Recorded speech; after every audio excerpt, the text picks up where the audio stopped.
Not all mermaids sing. Some scream. For centuries, they've haunted our oceans, beautiful, deadly, and inhuman.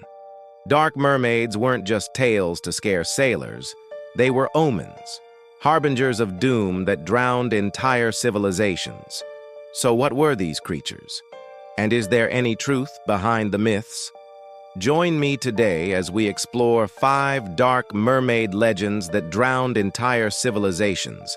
We begin our tale in the sun-drenched waters of the Aegean Sea, where the Greeks would have seen their fair share of mermaids, or as the Greeks called them, sirens. These sirens were no Disney characters. Oh no. These sirens had faces like shrieking bats and claws like lobsters. In Homer's Odyssey, Odysseus famously resisted their enchanting song, though not before his crew lost themselves to the sirens' call and were lost to the deep. But the sirens were only one part of the story. Something else lurked beneath the waves, a great serpent with 6 heads, each as venomous as the last. This was Hydra, the many-headed water monster that could grow 2 heads for everyone that was slain. It was a nightmare made flesh, but it paled in comparison to the creature that awaited them in the depths of the ocean. When Tethys, an ancient titaness, was transformed into a goddess by Zeus, he gave her an island palace to rule over. There she bore the monstrous Scylla, who was so hideous that even her own mother recoiled in horror. With 6 heads, each sporting a triple row of sharp teeth, dripping with venomous saliva, and 6 pairs of disgusting feet, this beast was truly a sight to behold. And she was hungry. Each day she dragged ships and their crews into the sea and devoured them, along with their oarsmen row by row. Even the mighty Polyphemus, the 6-headed son of Poseidon, was no match for her ravenous appetite. Yet somehow Scylla remained unsatisfied. She wanted more destruction, more fear, and most of all, more power. And she was willing to do anything to get it. One day, Scylla set her sights on the great city of Athens. Now, the Athenians prided themselves on their strength and their culture, but what could they do against a monster from the depths? The answer, sadly, was nothing. Their ships were pulled down one by one until not a single Athenian vessel remained afloat. Their trade routes were cut off, their economy collapsed, and soon the entire civilization was at risk of sinking into the depths of despair. Desperate times call for desperate measures. So the Athenians turned to the gods for help.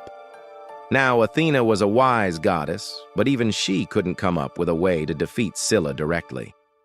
But then she had a brilliant idea.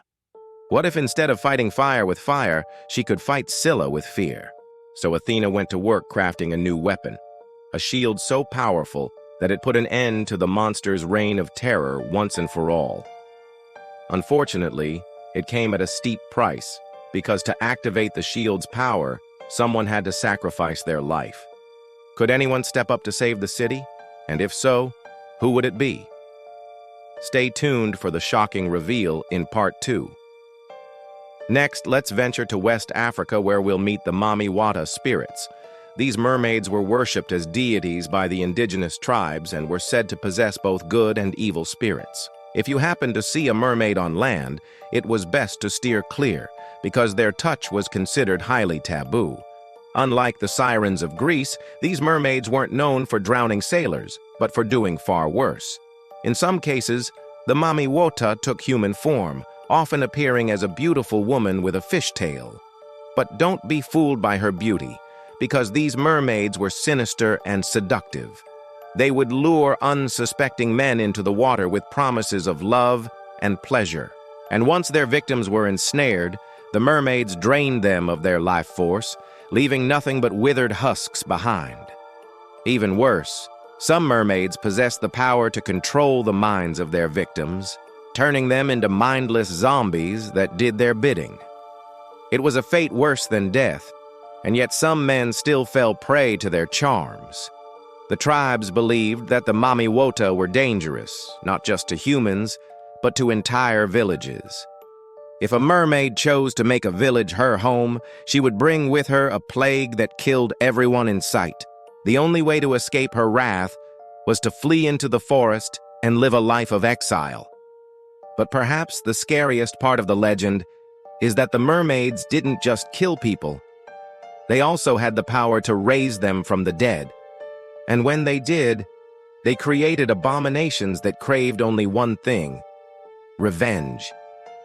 Can you imagine the nightmare of being raised from the dead, only to be forced to do the bidding of a cruel and merciless mermaid?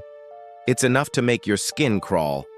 And yet some men still risked it all for the chance to be with one of these creatures. Our next dark mermaid legend brings us to the Slavic folklore of Eastern Europe, where we'll meet the Rusalka.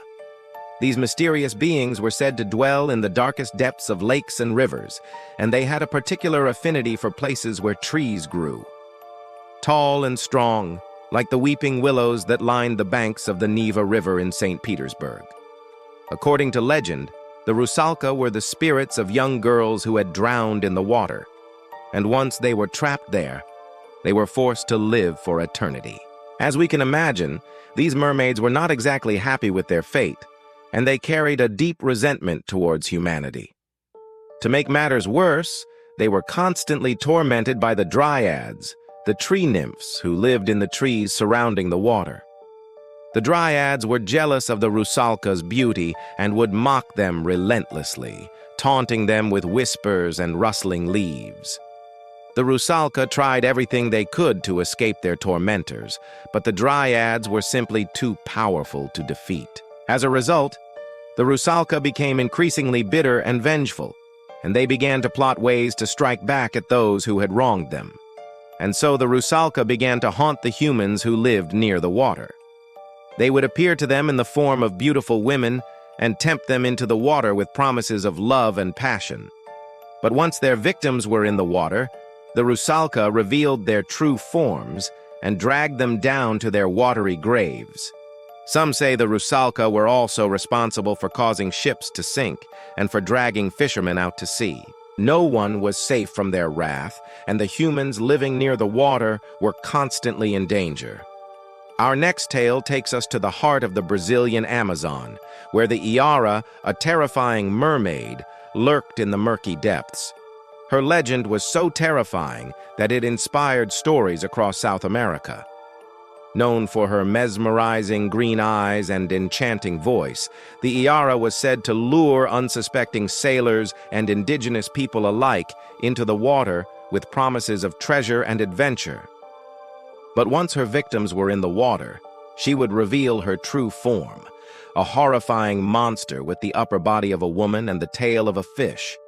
Her sharp teeth glistened like polished emeralds in the dim light, and her long, flowing hair was actually a tangled mess of seaweed and aquatic plants. The Yara was not just a pretty face, though. She was also incredibly cunning and manipulative. She would use her intelligence to trick her victims, making them believe whatever she wanted them to believe. One moment they might think they were having an innocent conversation with a beautiful woman, and the next they would realize they were being hunted by a ruthless killer. The Yara was particularly fond of preying on the indigenous people who lived along the riverbanks. She would target the young men, the ones who were strong and adventurous, and she would lead them further and further into the jungle. Once they were deep in the forest, she would turn on them and devour them whole. Nothing was safe from her sharp teeth, not even the giant river turtles that inhabited the Amazon. The Yara was also known for stealing children, taking them away from their families and adding them to her growing horde of victims. Our final mermaid legend brings us to the mystical Celtic lore of Scotland, where we'll meet the Selkies. Unlike the other mermaids we've encountered, the Selkies were not inherently evil. In fact, they were often depicted as beautiful, ethereal beings who could shapeshift between human and seal forms. This ability allowed them to interact with the human world in ways that other mermaids could only dream of. They would shed their seal skin to take on human form, and then they would live among humans, experiencing all the joys and sorrows that came with it. But not everyone was comfortable with the Selkies' presence. The Scottish people were a superstitious bunch, and they feared the Selkies' magic. They believed that the Selkies were using their shape-shifting abilities to spy on them, steal their belongings, and even harm their loved ones. To make matters worse, the Selkies' seal skin was incredibly powerful. If anyone found it, they would gain control over the Selkie and could force them to do their bidding. One day, a young Scottish man named Finn McCool found a seal's skin on the beach, and he had no idea of the trouble he was about to find himself in. He took the seal skin home and hid it in his house, and soon enough, a beautiful Selkie appeared before him, desperate to get her seal skin back. Finn agreed to return the seal skin, but only if the Selkie would marry him. She had no choice but to agree, and the two were soon married. But Finn was not the selfless hero we might have expected. Oh no. He was just as superstitious as the rest of the Scottish people, and he began to fear that the Selkie would betray him and use her magic against him. And so Finn decided to take matters into his own hands. He locked the Selkie in a chest, determined to keep her magic under control. But the Selkie was not one to be kept down for long. She used her powers to transform into a swan and escaped from her prison. And when she did, she took her revenge on Finn and his family, turning them into seals and throwing them into the sea. And that, my friends, is how the dark mermaids of Celtic lore turned vengeful. Well, there you have it. 5 dark mermaid legends that will haunt your nightmares. From the terrifying Sirens of Greek mythology to the vengeful Selkies of Celtic lore, these stories show that mermaids are not always the beautiful, enchanting creatures we see in fairy tales. Sometimes they can be deadly, manipulative, and downright evil. Which mermaid legend was your favorite? Let me know in the comments below. And if you want to hear more about the strange and terrifying creatures that lurk in the depths of our oceans, stay tuned for more echoes of the past. Until next time, farewell.